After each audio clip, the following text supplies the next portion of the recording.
Western Australia is the only state in the country where it's illegal for same-sex couples to have a child through a surrogate. But it's understood a new bill will be introduced to Parliament later on this year, which could see changes to the legislation, which the Health Minister admits is out of date. Brad Stiles and his partner Trent met 5 years ago. Our first date was going to Rottnest Island. The couple from Esperance on Western Australia's south coast are getting married in March. Our next step would be, of course, we've been talking about a while about having kids. The pair had considered adopting, but data from the WA Department of Communities show on average there are only 5 to 8 adoptions of locally born children and between 6 to 10 inter-country adoptions in WA each year. Surrogacy was the next option, and a colleague of Brad, who already has children of her own, has offered to carry the couple's child. So we've got a lovely surrogate and our egg donor, so we're really, really fortunate. We are in a stable position work-wise. We've got a house that we own. We've got a support system at home. Across the country, same-sex couples have turned to surrogacy as an option to start a family. But in Western Australia, it's still illegal.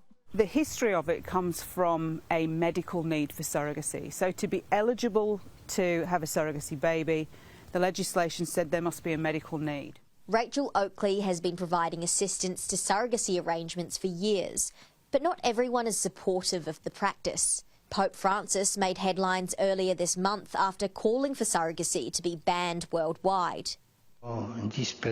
Desprecabile la pratica della cosiddetta maternità surrogata che lede gravemente la dignità della donna e del figlio.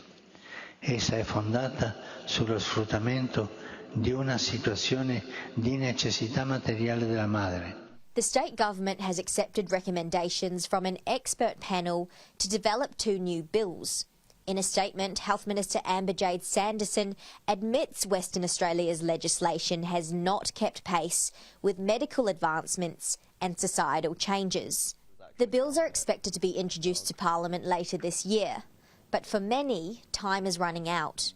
Our surrogate she's 41, so